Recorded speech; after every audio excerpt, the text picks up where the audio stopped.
Tay, ano kamusta tay? Ha? Kamusta ka? Ba't di ka kumain?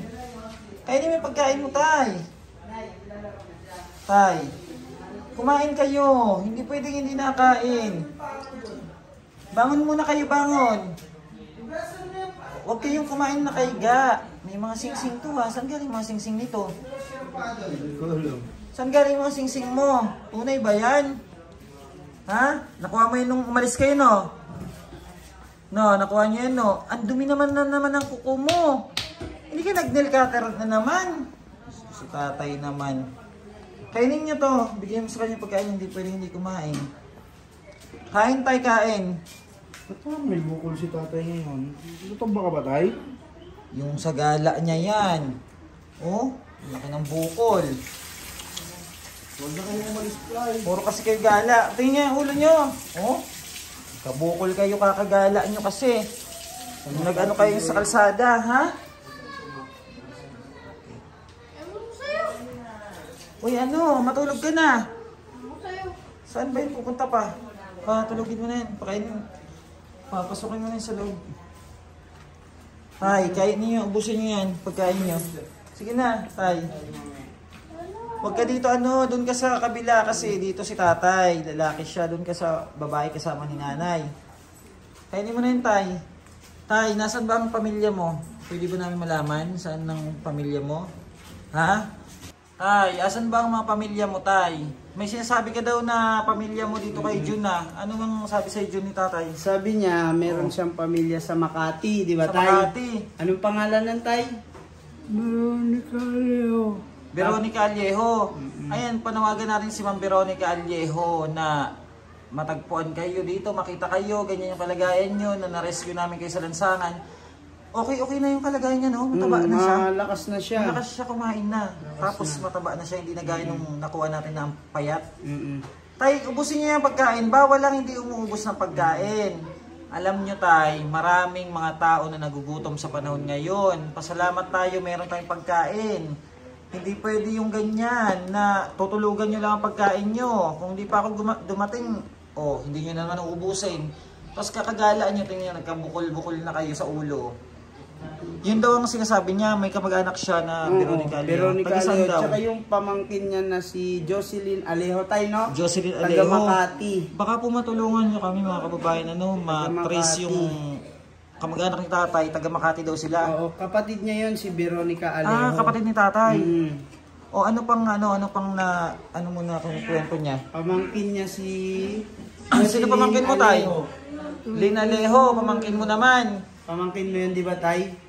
Yung sinasabi mo sa akin, ubusin niyo yung pagkain niyo para... Wala na siyang kamag-anak dito sa Landayan. Wala na, yun ang sinasabi niya dati pa. Dati pa yun na kamag-anak niya. Nangungupahan daw sila dati dito sa may Purok 4, sa malapit sa school. Kasama niya yung mama niya. Ngayon, wala na yan, daw bigyan yung ulam tatay. Yan o, wow! Fried chicken yan tayo. Fried chicken. Hindi niya alam kung nandyan pa nangungupahan yung nanay niya. Diyan may Purok 4, di ba, tay? Paano kaya yan? Na ano na ba? Napunta na ba doon? Wala na talaga? Hindi pa namin napupuntahan. Pag ano nga, dalawin niya doon? Pagtatanong muna namin, pupunta muna kami barangay. Kailangan malaman ng pamilya niya na ganyan ang kalagayan niya. Hindi pwede naman na, Diyos ko, asikasuhin naman nila yung mga kamag-anak nila, yung mga mahal nila sa buhay. At kawawa naman. Ano na, baka hindi niya naman maubos mo. Tamanan mo na to. Unti lang siya. Unti lang ito kumain. Huwag biglain. Kain ko ba bang kanin? Huwag na, may manok na oh. Para ano? Huwag na akong tubig. Tubig na lang, tubig. Para may inumin si tatay. Tay, huwag na kayong aalis ha? Ha? Huwag na kayong aalis. Ha? Naintindihan niyo po ba yung sinasabi ko, tay? Huwag na kayong aalis kasi mahirap ang buhay sa lansangan. Dito okay kayo kahit paano makakain tayo. Ha? Pagtsagaan natin kung anong meron dito, kung anong pagkain, kumain. Pero ayoko na nangaalis kayo ha. Tay, dapat marunong kayong makinig din sa amin kasi hindi nyo alam kung anong buhay meron sa lansangan. Doon hindi kayo nakakain, di ba? Mahirap kumain. Tapos puro pa dumi. Maingay pa. Dito may mag-aalaga sa inyo, may magmamalasakit. Ginagawa namin to tayo para sa inyo. Yung mga katulad nyo na nakikita namin sa kalsada, kinukuha namin para maramdaman nyo naman yung pag-aalaga, pagmamahal kahit hindi nyo kami kadugo. Naintindihan nyo tayo? Sana nauunawaan mo yung sinasabi ko. Kasi tingnan mo sila kahit hindi nyo sila kadugo, nagmamalasakit din sila sa inyo. Sila Junti Vlog, si Drex TV, si Win TV. Di ba? Kami ng buong Bench TV team, tutulong kami sa inyo hanggat sa makakaya namin. Pero wag mo naman tayo baliwalain yung pagmamalasakit na binibigay namin sa iyo. Sana naiintindihan mo yung sinasabi ko tayo ha. Alam ko na naiintindihan mo yon. Huwag ka nang tatakas. Okay? Kasi kawawa ang kalagayan nyo sa lansangan. Kung hindi nyo man nakikita yung sarili nyo, hindi nyo nakikita yung kalagayan nyo, kami nakikita namin at naawa kami sa inyo. May mga magulang din kami. Ayaw namin na ganyan ang mangyari sa mga magulang namin. Kaya andito kami para tumulong sa mga taong tulad nyo. Nabilaukan pa. Na ano yan, itong bayan sa kalsada. Yung tumakas siya siguro. nung tumakas yan, may bukol Ngayon pag maghintay lang tayo ng sahod ha, magpapa-check up tayo. Para ma-check up kayo, pati sila nanay, ma-check up kung anong mga nyo, yung mga kalusugan nyo. Kung may dapat man kayong mga inumin na gamot, para alam natin. Baka high blood or low blood, alam natin yung mga dapat gawin. Tay ha, huwag matigas ang ulo. Noon na may mga pamilya kayo, kung may pamilya ka man noon, sila ang sumusunod sa inyo, sa mga gusto nyo, dahil gusto nyo silang mapabuti. Ngayon, ganoon din kami. May mga edad na kayo, kami naman ang sundin nyo dahil gusto namin kayong mapabuti. Di ba, Jun? Tama yun. Hindi pwede tayo na,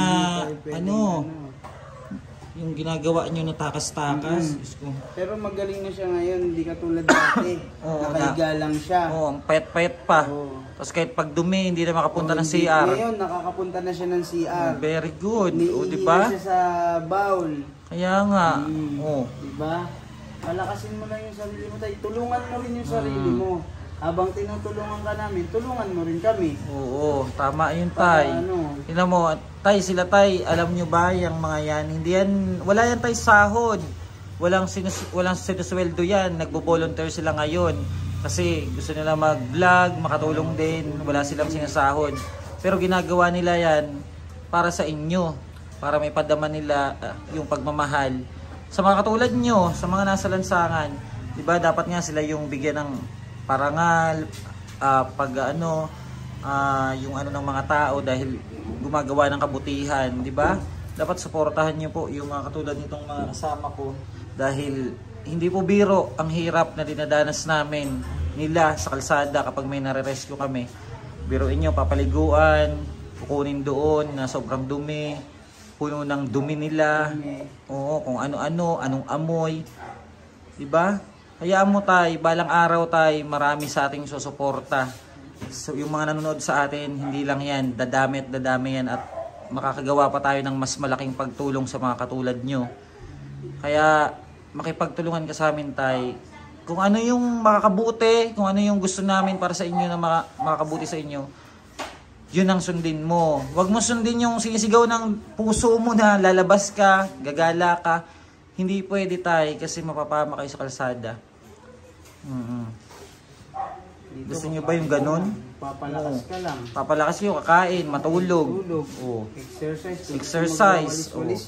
Yan, lalabas. Kung gusto nyo lumabas, maglakad-lakad, pumunta dun sa may lawa o pumunta. Pero yung pupunta ka kung saan-saan, tapos babalik ka na sa kalsada, dudumi na naman. Tapos puno ka na naman ng dumi mo. Ay, Diyos ko tay, maawa kayo sa sarili nyo. Matandaan na kayo, dapat maramdaman nyo yung pagmamahal dapat na binibigay ng mga anak nyo. Ngayon kami ang magpupuno nun. Paparamdam namin sa inyo kahit hindi nyo kami kadugo. Basta matutong sumunod tayo ha.